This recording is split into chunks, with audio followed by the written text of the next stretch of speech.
Aleluias, glória a Deus.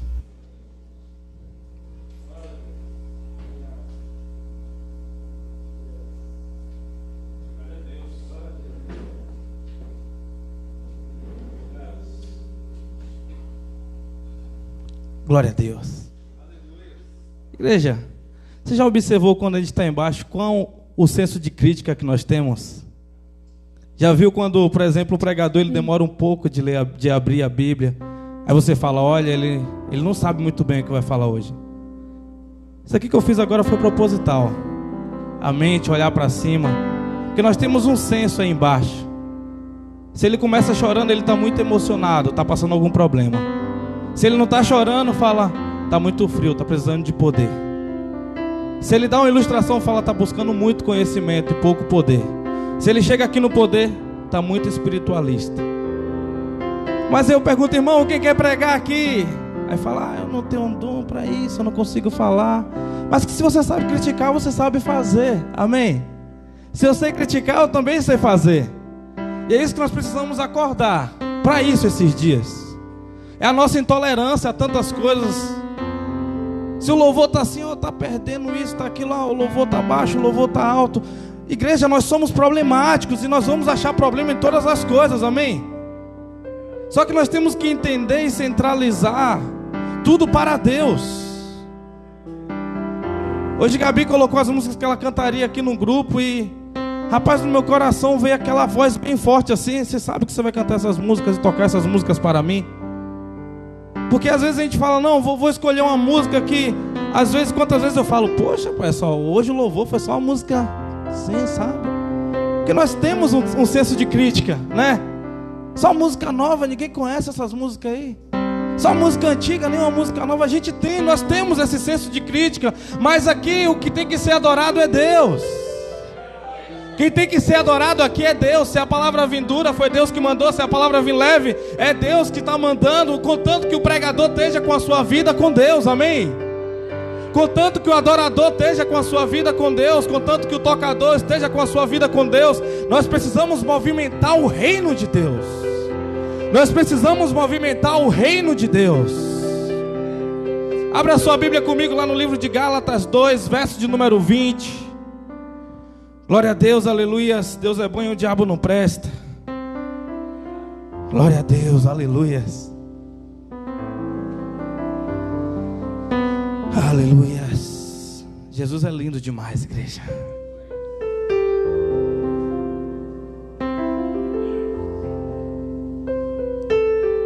Vocês são tão indagados aqui. Quantas vezes eu pergunto para vocês, por que vocês vieram na igreja? Por que você fez isso? Por que você fez aquilo? Só para você pensar um pouco do que é que você está fazendo. Amém? Glória a Deus. Gálatas 2, verso de número 20. A maioria das guerras que os homens lutam é porque os líderes deles estão querendo buscar mais poder. A maioria das guerras que os homens lutaram e perderam as suas vidas lá atrás foram brigas que talvez eles nem sabiam porque eles estavam brigando, mas eles estavam ali representando a bandeira do seu país, estavam ali representando os seus presidentes, seus reis, seus imperadores. Eles estavam lutando por alguma coisa, talvez pela sua liberdade. E às vezes nós precisamos entender por que é que nós lutamos diariamente. Entenda, quando você luta diariamente, você não está lutando por Deus. Entenda, Deus não precisa que você luta por Ele.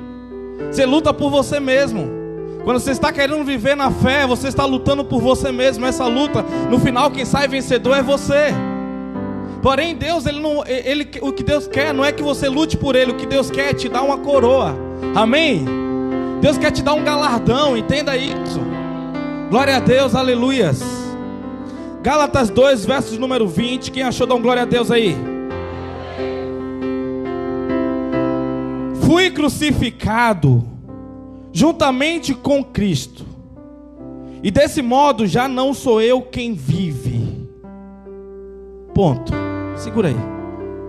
Olhe para mim um pouco. Estava montando essa mensagem e eu perguntei: por que os irmãos vão querer ser crucificados? Me diz. Porque o ímpio vai querer ser crucificado. Talvez venha uma mensagem aqui falando sobre moralidade, falando sobre caráter, falando sobre disciplina, mas por que vocês irão querer viver uma vida de disciplina, abrir mão de algumas coisas, abnegação? Por que você vai querer subir em uma cruz, se você sabe que lá é doloroso, é tortuoso? Por que você vai querer viver uma vida de santidade? Você já se perguntou isso? O problema é que nós pensamos que nós precisamos ser corretos, e essa não é a intenção de você ser crucificado. Não, não é essa. Vamos continuar o versículo. Já não sou eu quem vive, vírgula, mas Cristo vive em mim, ponto de segmento. Vou falar com os pontos para a gente entender, amém? E essa nova vida que agora vivo no corpo, vírgula, vivo-a exclusivamente pela fé no Filho de Deus, que me amou e se sacrificou por mim. Ou seja, Jesus, ele morreu por você. Agora você tem que morrer por ele? Não, não precisa. A morte dele já foi.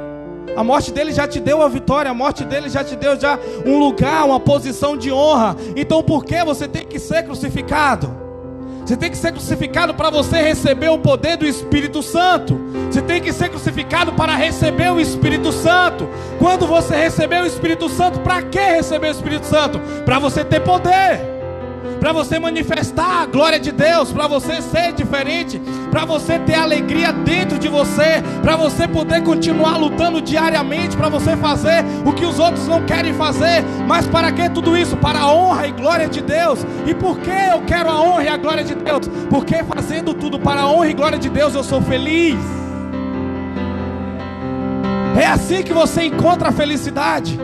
Não busque santidade para ter um cargo, não busque santidade para você ser irrepreensível diante das outras pessoas, mas busque tudo isso para você ser cheio do Espírito Santo de Deus. E quando você estiver cheio do Espírito Santo de Deus, você vai poder ajudar pessoas, você poder ser uma resposta de Deus para uma geração, para você ter um relacionamento, intimidade com Deus. Coloque a Bíblia no teu assento aí, em nome de Jesus.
O que posso te dar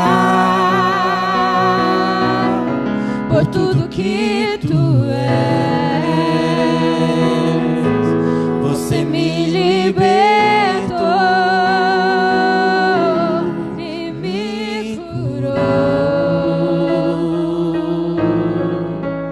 Tu és bom em todo tempo, és bom. Justiça está em ti, teu amor é pra sempre. Tu és bom. Pega na mão desse irmão aí.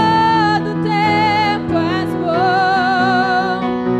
Justiça está em ti, teu amor é pra sempre. Você não pode ter nem ouro nem prata, mas o que você tem, dê para esse irmão aí, em nome de Jesus. Libera o poder pelo nome de Jesus para esse irmão aí. Tem uma carga, na medida que você for liberando esse poder, você vai se enchendo mais ainda. Na medida que você vai profetizando, Deus ele vai te enchendo, vai carregando você com o poder dele e dizendo: filho meu, pode entregar, pode dar, porque eu tenho mais para você, eu tenho mais para você, eu tenho mais para você, filho amado. Ei, posso te dar. Recebe aí, recebe o que ele está te dando e já vai entregando, vai passando pro lado aí, vai passando pro lado.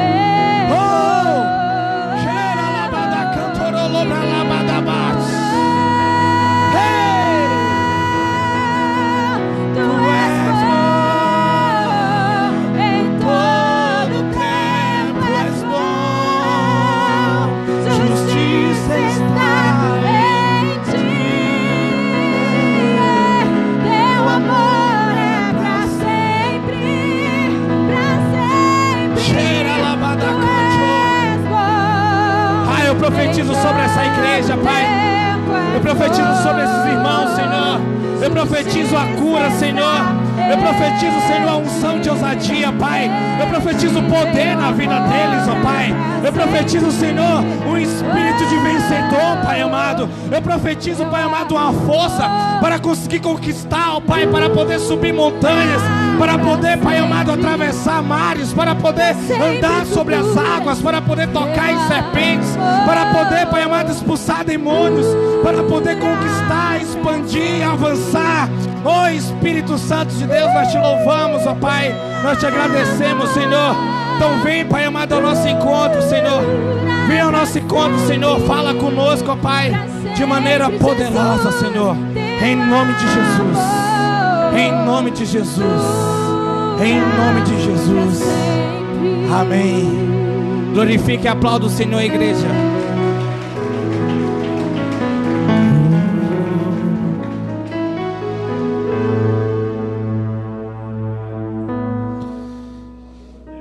Glória a Deus. Verso 17.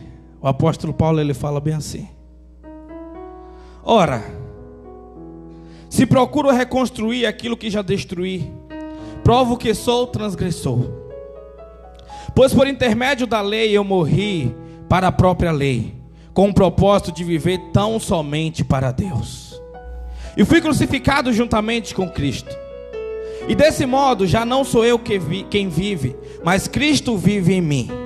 E essa nova vida que agora vos vivo no corpo, vivo exclusivamente pela fé no Filho de Deus que me amou e se sacrificou por mim. Não torno inútil a graça de Deus, porquanto se a justiça pudesse ser estabelecida pela lei, então Cristo teria morrido em vão. Amém? Então Deus eterno, ele veio e morreu por mim e por você. Isso resume. Esse versículo resume: você estava perdido, eu estava perdido na transgressão, no pecado, nas infrações. Nós estávamos totalmente perdidos, cheio da lama, sem esperança alguma. E Jesus ele veio, morreu por mim, morreu por você, e agora disse bem assim: ó, você está em uma posição de honra, te tirei da lama, te coloquei novamente no jardim, porque o jardim não é um lugar geográfico, o jardim hoje está dentro de nós, amém? O jardim hoje é um lugar que nós chamamos do reino de Deus. O jardim é um lugar de relacionamento do homem e Deus. O jardim é um lugar de perfeição, porque aí dentro de você pode ter um lugar de perfeição. Aí dentro de você pode ter um lugar de perfeição. Por mais que você se ache impuro, por mais que você se ache injusto, por mais que você não tenha vontade de servir ao Senhor, por mais que você tenha vontade de estar no mundo, por mais que você tenha vontade de desistir de tudo, desistir de quê? Eu sempre gosto de perguntar isso. Tem vezes que nós falamos que vontade de desistir de tudo, mas desistir de quê? Pense, se você hoje fosse desistir, você desistiria de quê? Me diz. Eu não quero uma pregação de cobrança hoje, igreja, porque nós temos ouvido isso 2 anos.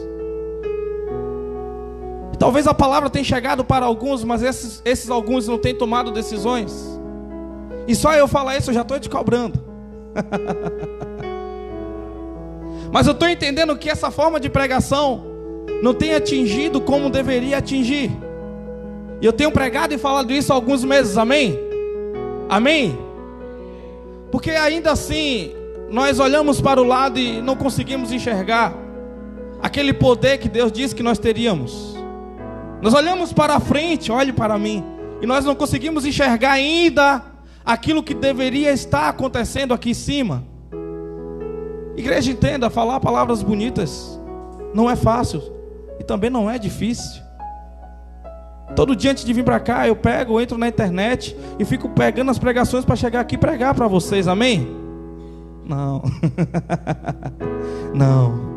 Tenta fazer isso para ver se funciona. Fala, pastor, fiquei o dia todo olhando pregação e hoje eu posso pregar. Vem, faz o teste. Faz o teste para você ver.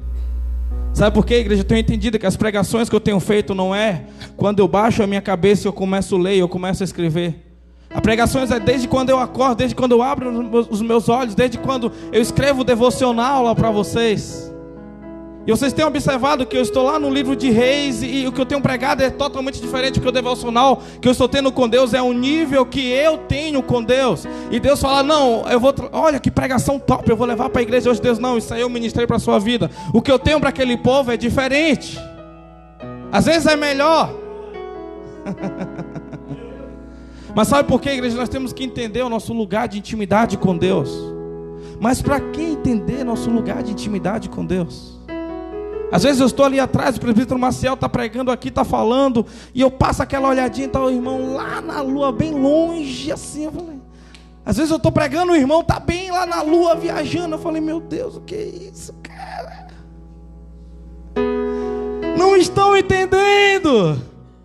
Ou seja, a minha linguagem ainda não está clara e está faltando poder. Amém? É, igreja. Precisamos ver frutos. Precisamos ter frutos. Entenda, você está com a sua mão cheia de semente, não tem utilidade nenhuma enquanto essa semente não entra no solo.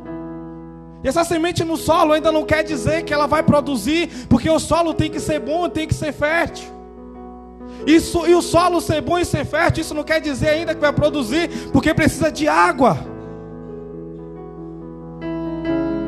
E quando essa água bater e começar a crescer, não quer dizer que vai produzir frutos, porque ela precisa ser limpada, ela precisa ser limpa.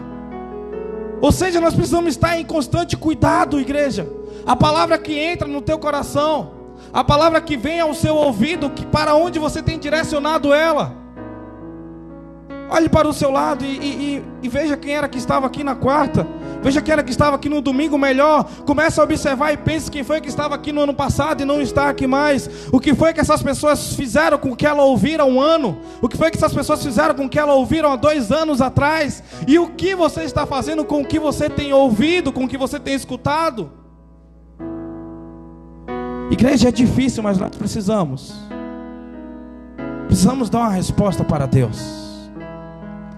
Eu vou te dizer, não é por obras isso. O que eu mais tenho entendido que não é por obras. Você ser crucificado pode ser uma obra. Você buscar a santidade pode ser uma obra. Eu estudei num seminário 3 anos e ali era onde que as pessoas mais buscavam santidade. O seminário era arminiano e nós acreditamos que nós podemos viver em santidade. Eu via cada um arrotando mais santidade que outra, mas eu não via o poder de Deus em todos. Ou seja, a obra que você está fazendo, se não for para Deus no final, não tem utilidade nenhuma. Mas como você vai saber se está sendo para Deus, para você, ou pela prova que você está passando? É quando você tem uma resposta da parte de Deus. Você tem resposta do que você está fazendo? Você está tendo resposta da parte de Deus do que você está fazendo? Entre todas as crenças, sincretismo, tudo que você ouviu, tudo que você acredita ou não acredita, porque nós carregamos com nós algumas culturas umbandistas. Tem crente que tem cultura umbandista e nem sabe, é a superstição que ela faz. Nós temos culturas católicas e algumas pessoas fazem e nem percebem que está fazendo. Nós acreditamos em muitas coisas, mas no final, por que nós acreditamos e para que nós acreditamos? Quantas vezes você vê alguma coisa e diz, nossa, assim,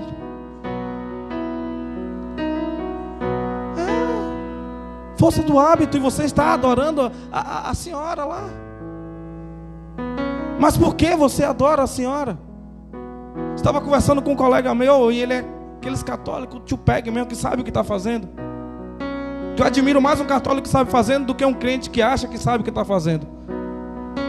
Eu admiro mais um bandista que sabe o que está fazendo do que um crente que acha que sabe o que está fazendo. Como, pastor? O que é que você está falando aí? Eu estou falando de gente que tem compromisso, que sabe o que está fazendo. Pelo menos ele está vendo o poder na vida dele. Um dia ele vai ser cobrado, mas é ele e Deus. Eu só posso prestar conta de mim e de alguns que querem que eu preste conta. Entenda, vocês aqui são ovelhas, amém? E eu vou prestar conta das ovelhas, amém? Mas só das ovelhas. Só das ovelhas, não é de todos. É por isso que cada pregação eu prego com tanta sinceridade. É por isso que cada pregação eu prego com tanta verdade. Eu prego com tanta veemência. Eu prego com o meu coração, como se fosse a última vez. Pode ter 3 pessoas aqui ou 100. Entenda, igreja, eu sempre vou pregar do mesmo jeito. Porque eu não prego para homens. Na verdade eu prego para homens, mas eu não prego porque apenas eu quero pregar. Eu prego porque Deus está mandando. Amém? Eu prego o que Deus está mandando que eu pregue. Tem dia que a mensagem não vem, não chega e eu grito: presbítero, você pode pregar hoje? Tem palavra aí? Tem. Também tem dia que não, a palavra não chegou. Quantas vezes eu chamo outra? Não veio, não é eu. E isso, igreja, é clareza. A gente não está fazendo um protocolo, uma rotina para que apenas haja culto, pessoas venham e quem sabe um dia nós vamos crescer e ser conhecidos. Não é isso. Maldito seja quem faz isso. Porque nós somos fáceis, nós podemos fazer isso com muita facilidade. É por isso que um dia Jesus chegou para Pedro e disse: Pedro, tu me amas? Claro, Senhor, eu te amo e vou estar contigo. Não importa o que aconteça. Olha, se alguém vir te pegar, eu vou matar ele. Eu estou contigo até o final e não abro.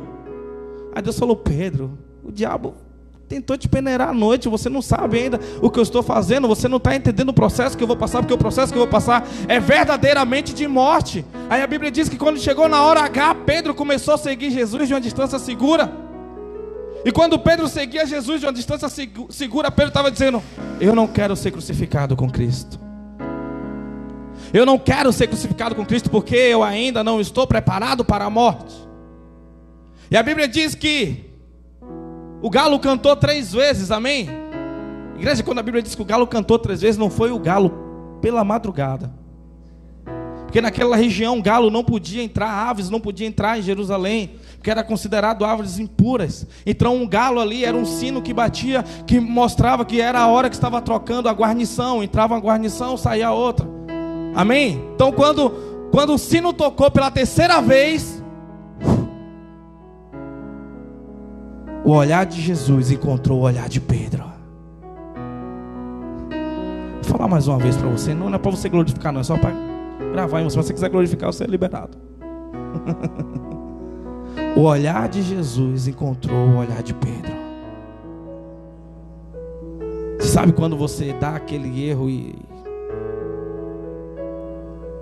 aquela pessoa só olha assim e fala: Você disse que estaria comigo? E aquele olhar de Jesus achou Pedro lá atrás daquela fogueira. E ele entrou em desespero. Ele começou a chorar. Mas a partir daquele dia ele teve uma nova oportunidade. A partir daquele dia ele teve uma nova oportunidade. 3 dias sem Deus. O sábado mais doloroso daquela época. O sábado sem Jesus. O sábado que Jesus estava no inferno. Porque a Bíblia diz que Jesus desceu ao inferno, amém? Então eu acredito que ele passou o sábado lá.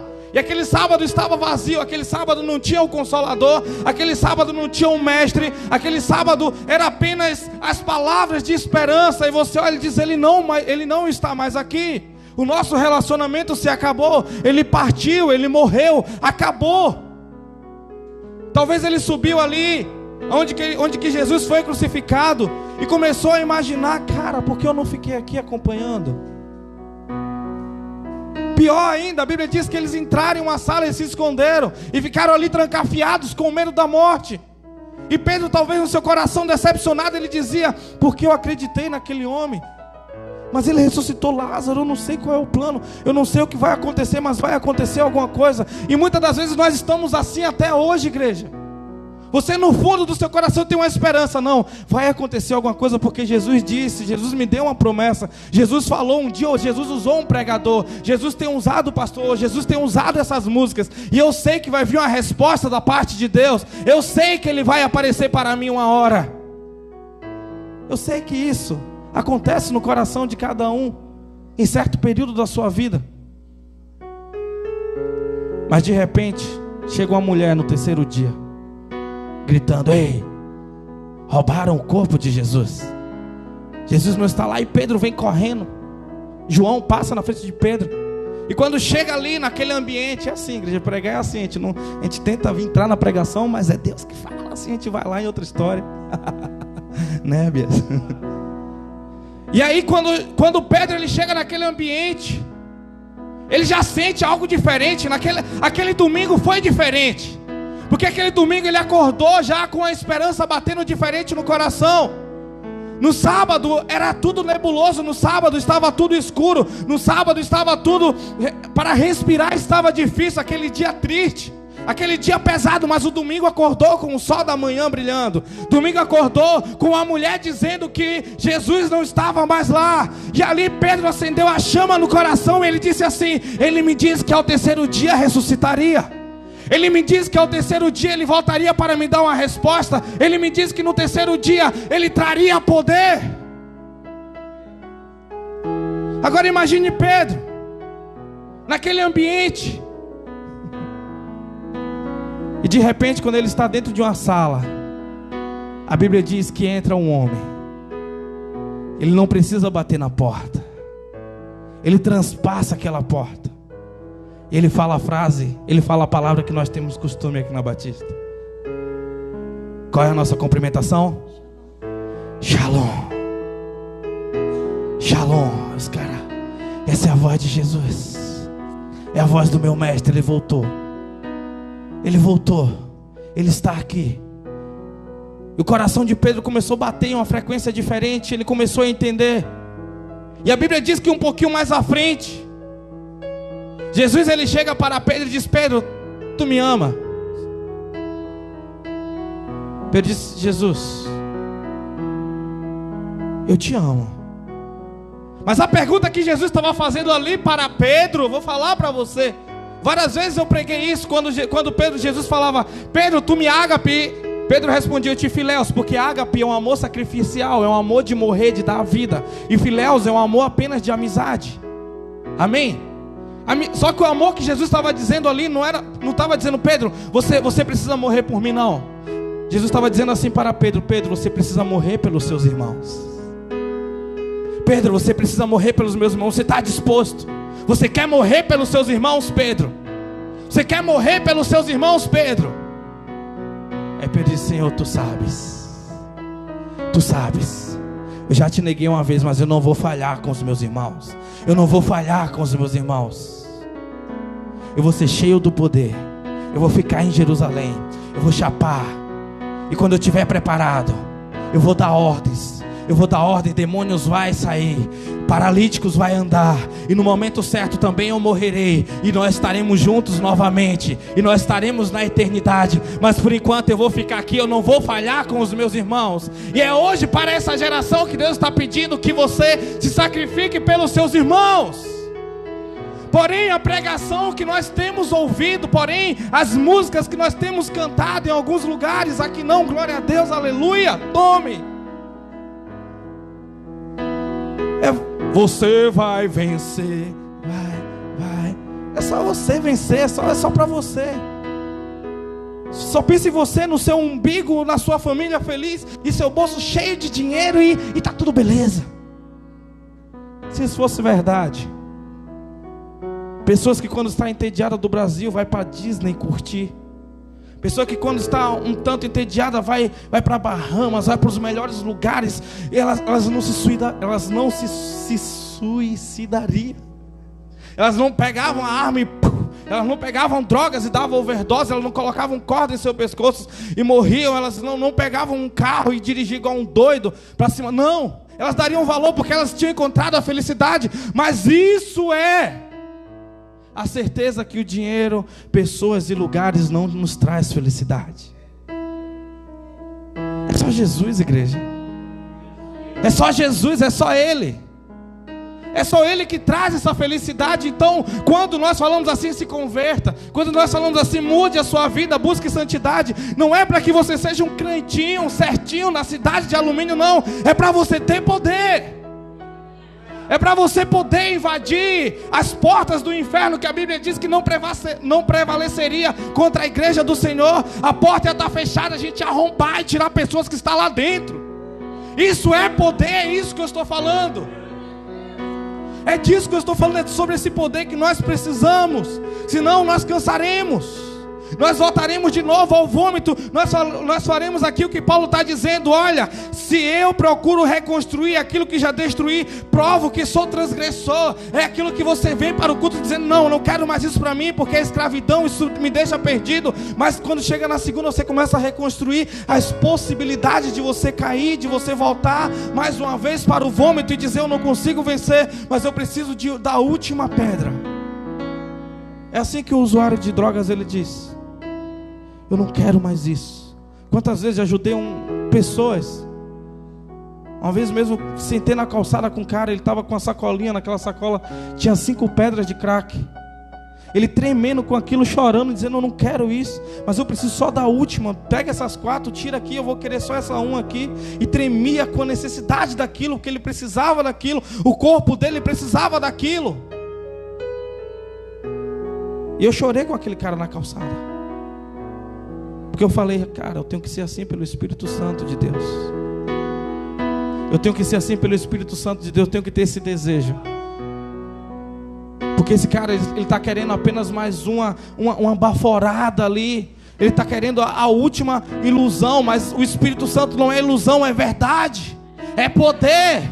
Eu falei: se eu tivesse amando o Espírito Santo igual esse cara ama essa pedra de crack, eu agora poderia orar e ele estaria liberado, livre disso, e o poder estaria manifesto através da minha vida. Mas eu não tinha poder.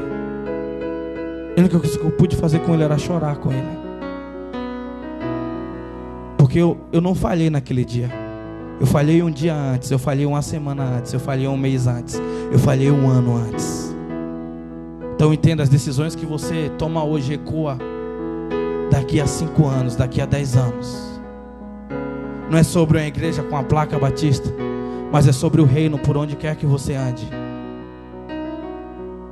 Igreja, nós temos vivido alguns picozinhos de algumas coisas.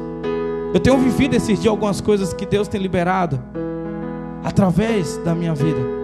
Eu tenho gostado do que eu tenho vivido esses dias, porque eu reconhecendo quem eu sou e quem eu quero ser, que Deus, ele enxerga em mim e fala: olha perdido, você está se encontrando.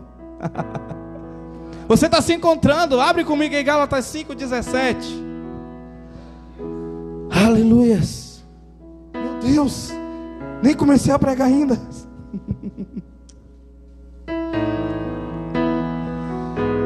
Aleluias. Vamos deixar esse mundo de cabeça para baixo, igreja, mas contando que o Espírito Santo esteja andando conosco. Hein? Imagina aí. Imagina. Feche seus olhos aí. Imagina você cheio do Espírito Santo de Deus. Cheio mesmo, transbordando. A Bíblia fala de um homem chamado Charles Finney, que quando ele ia pregar em alguns lugares, as pessoas estavam sentadas, e quando ele estava chegando, dava para escutar os passos dele chegando, de tanto poder que aquele homem tinha. Quando ele entrava na igreja, as pessoas seguravam na cadeira com medo de cair no inferno, de tanto poder que aquele homem trazia com ele. E quando ele começava a pregar, as pessoas começavam a chorar, chorando pelos seus pecados e dizendo que queria viver com o Deus que aquele homem tinha. E você pode ser o Charles Finney dessa geração. É você mesmo. Imagina você chegar em casa, você não vai precisar pregar. O seu marido vai olhar para você e vai ver o poder do Espírito Santo em você. O seu filho vai olhar para você e vai ver o Espírito Santo de Deus em você. Os seus pais vão olhar para você e vai ver o Espírito Santo de Deus em você. Você vai chegar na empresa e o chefe vai dizer: fecha tudo aí, que agora nós queremos o Deus desse homem, o Deus dessa mulher, porque eu não sabia que era tão poderoso assim. Oh! É você que pode ser essa pessoa, essa resposta. Só que esse coração incrédulo, essa falta de fé e essa visão tão curta, você não vai chegar em lugar algum. É por isso que você tem que ir para a cruz. É por isso que você tem que morrer, para que Jesus ele possa te ressuscitar, te dar uma direção, e essa direção vai junto com o poder dele. É só assim. É só assim.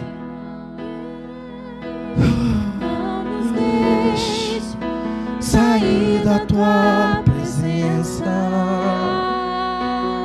Hey! Sem ti não irei, sem ti não irei. Não nos deixes sair da tua presença.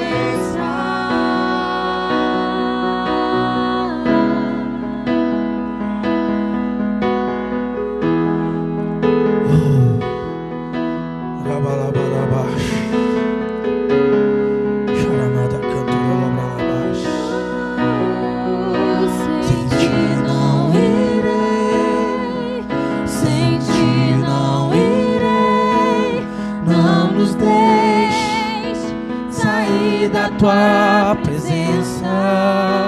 Sem ti, Hey! sem ti não irei, sem ti não irei. Não nos deixe sair da tua presença. Amém. Igreja, vocês vivem com pessoas, essas pessoas elas têm as crenças delas. Uns acreditam que a igreja é bobagem. Outros acreditam que a igreja é sério. É tão sério ao ponto de não ter ninguém bom para poder entrar em uma igreja. Tem pessoas que acreditam que o certo é o espiritismo, o certo é o catolicismo, o certo é o bandismo. Eles acreditam no que eles quiserem. Tem uns que não acreditam em Deus, tem outros que acreditam em Deus. E eles podem acreditar no que eles quiserem. E não é com palavras e discussões que nós iremos colocar aquilo que nós achamos que é verdade. Na verdade é a verdade, Jesus. Não é com palavras que nós vamos conseguir levar Jesus para as pessoas. Mas é o amor. Quando eu falo de amor, eu não falo de algo bajulador. Eu não falo de algo de você ter que aceitar. Porque o amor ele não precisa aceitar. O amor ele apenas recebe e entrega. Amém? E esses dias está sendo tão gostoso para mim. Terça-feira vai acabar o curso e algumas pessoas nunca mais eu vou ver na minha vida. Tem pessoas que eu nunca mais vou ver na minha vida. Então eu tenho entendido que não é eu pregando com palavras e com versículos. Na hora certa nós falamos os versículos. Mas é brincando, é zoando, mas o nosso coração cheio de amor. É nós orando em espírito quando nós estamos sorrindo por fora. E quando nós estamos chorando também, e nós estamos com a verdadeira oração lá dentro. O reino está aqui dentro, porque o reino não está fora. E às vezes a oportunidade chega e nós estabelecemos fora também. Gostei demais essa semana, professor. Alguém dá uma palavra aí para a turma. E aquele momento foi um momento de choro, um momento de quebrantamento. Alguém levantou a sua voz em oração lá atrás. Eu comecei a falar coisas ali. Comecei a falar de quanto eu amava aqueles, daquele jeito quando eu choro que ninguém consegue, sabe, que eu não consigo nem falar. E toda hora eu tinha que falar, deixa eu me recompor aqui. Sabe por quê, igreja? Nós precisamos entender isso. Quando você entender esse amor que abraça as pessoas que estão próximas a você. Mas é o amor que guia as pessoas, por favor. Não é aquele amor que você gosta apenas da pessoa. Não, é um amor ao ponto de você querer transportar ela de um lugar para outro. E esse lugar é tirar da perdição e colocar ao lado de Jesus. É esse amor. É esse amor, igreja. É incalculável. Você entrega a sua vida. Diz assim, Gálatas 5, verso de número 17. Porquanto A carne luta contra o espírito, e o espírito contra a carne. Eles se opõem um ao outro, de modo que não conseguem fazer o que queres. Contudo, se sois guiados pelo Espírito de Deus, já não estáis subjugados pela lei. Ora,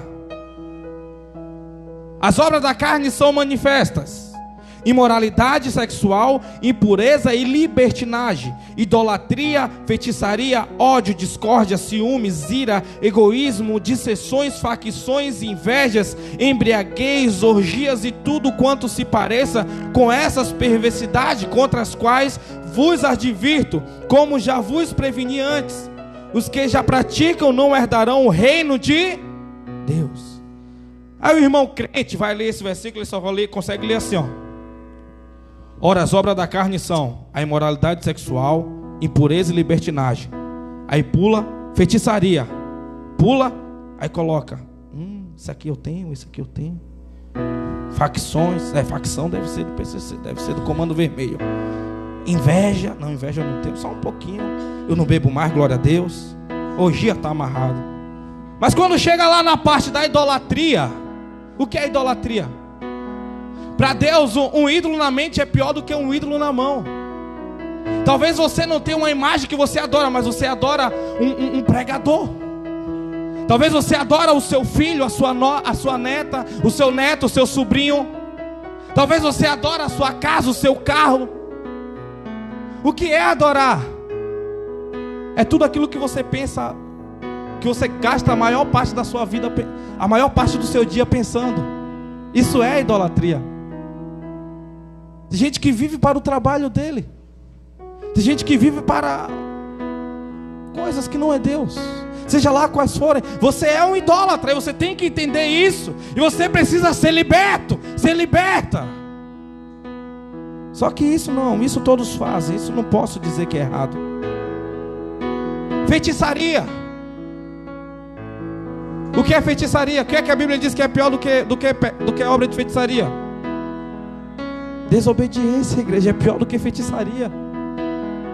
Desobediência é pior do que feitiçaria. Mas eu sou Senhor das minhas decisões. Eu que mando em mim, eu que pago as minhas contas.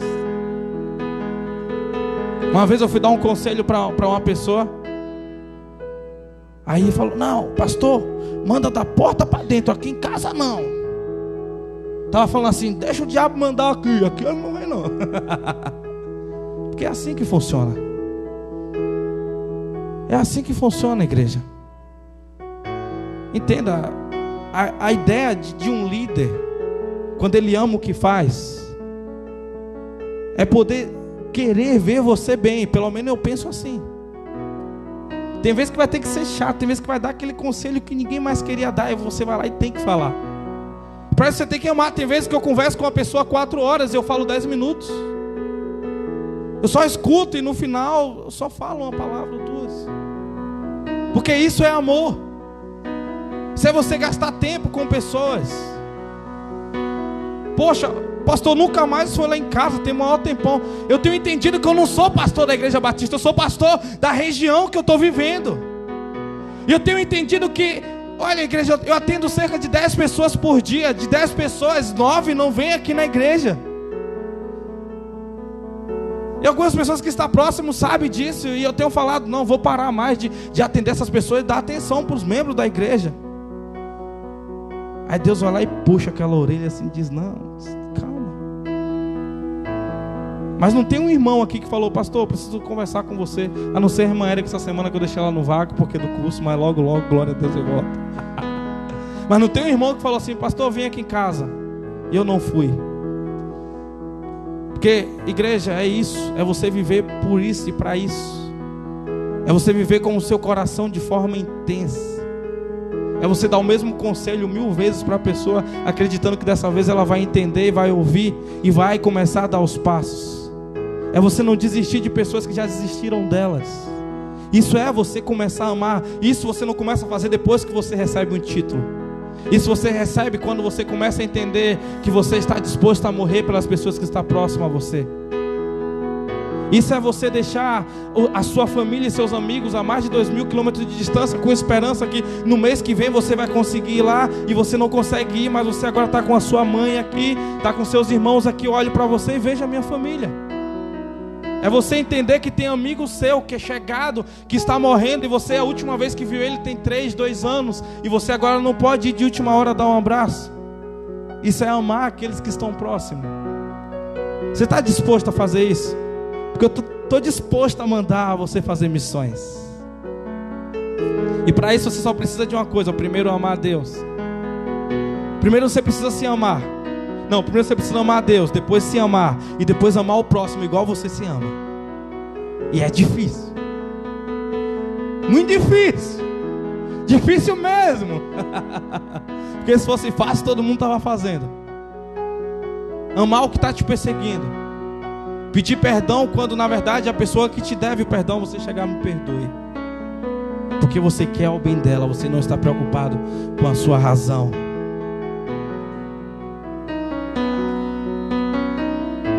Prefiro esclarecer tudo, porque eu quero ensinar para vocês. Tudo que eu aprendi eu quero passar para vocês. E aqueles que querem ser discipulados, eu quero estar próximo. É por isso que Pedro termina a carta dele dizendo assim, ó: eu dou um abraço em você, meu amado. Quem lembra o nome do cara? Meu Deus. Vamos abrir lá, livro de Pedro, último versículo. Glória a Deus. Aleluias. Para nós encerrarmos.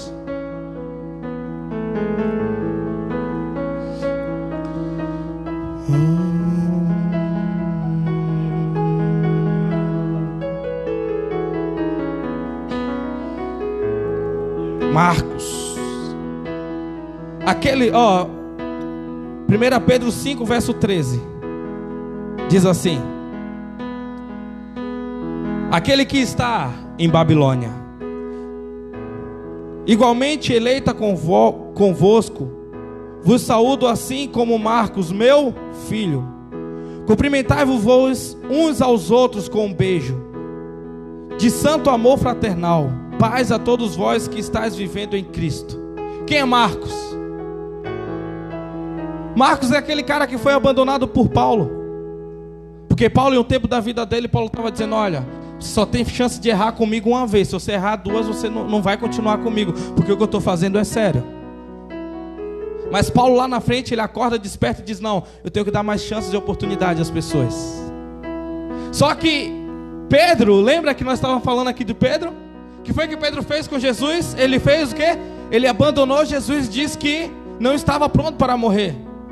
Mas depois que Paulo abandonou Marcos, depois que Barnabé abandonou Marcos, ele disse: não, eu não posso abandonar esse cara, eu vou ter que estar com ele, porque eu vou morrer pelos meus amigos, eu vou morrer pelos meus irmãos. Então vem aqui, Marcos, que eu vou te discipular. Vem aqui que eu vou te ensinar. Vem aqui que eu vou te amar. Então eu estou dando um abraço, um beijo ao meu filho Marcos. Ele tinha entendido, e agora ele podia morrer, porque agora ele sabia qual era o valor.